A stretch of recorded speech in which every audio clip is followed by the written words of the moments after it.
याच्यापेक्षा चांगला आनंद कुठलाच असू शकत नाही। मी गेल्या 11 वर्षापासून दरवर्षी वाकरीच्या रिंगणाला हाजरी लावतोय, पण कोण आहेत काय त्यापेक्षा आपण एक वारकरी आहेत ही जी भावना असते आणि आपण सगळ्या वारकऱ्यासोबत सगळ्या तल्लीन होऊन जाणं हा वेगळा आनंद।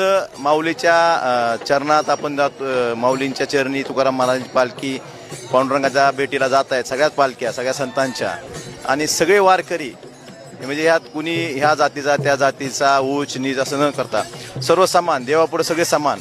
ह्या वातावरणात या माऊलींच्या पालखीला वाकरीच्या रिंगणाला मी गेल्या अनेक वर्षापासून येतोय आणि निश्चितच वर्षी वारकऱ्यांची संख्या खूप मोठ्या प्रमाणावर आहे। शेवटचा प्रश्न, इकडं माऊलीच्या सोहळ्यामध्ये वारकरी आहेत ते मग्न आहेत, तिकडं दिल्लीमध्ये मात्र विद्यार्थ्यांचं आंदोलन चालू आहे, तुम्ही त्याकडे कसं पाहता?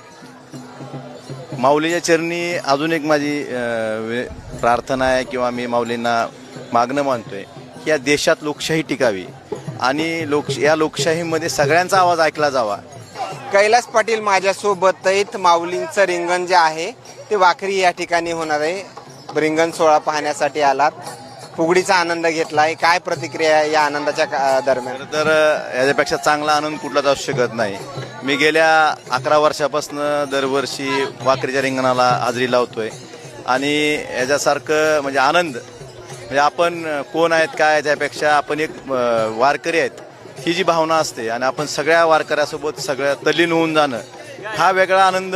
माऊलीच्या चरणात आपण जातो, माऊलींच्या चरणी तुकाराम महाराजांची पालखी पांडुरंगाच्या भेटीला जात आहेत, सगळ्याच पालख्या सगळ्या संतांच्या आणि सगळे वारकरी म्हणजे ह्यात कुणी ह्या जातीचा त्या जातीचा उच्च नीच असं न करता सर्व समान, देवापुढे सगळे समान। ह्या वातावरणात या माऊलींच्या पालखीला वाकरीच्या रिंगणाला मी गेल्या अनेक वर्षापासून येतोय आणि निश्चितच मनाला सगळ्यात सर्वोच्च आनंद येणारा क्षण आहे माझ्यासाठी। खरं तर दरवर्षी येत असताल किंवा या अगोदर कधी हा इथला सोहळा पाहिला असेल, मात्र या वर्षीचं काय वेगळं चित्र पाहायला मिळतं? यावर्षी वारकऱ्यांची संख्या खूप मोठ्या प्रमाणावर आहे। मी दरवर्षी बघतोय कधी कमी जास्त असते, पण यावर्षी वारकऱ्यांची संख्या खूप उत्साहाने आणि खूप मोठ्या प्रमाणात वारकरी या ठिकाणी आलेले आहेत। माऊलीकडे काय मागणं असणार आहे?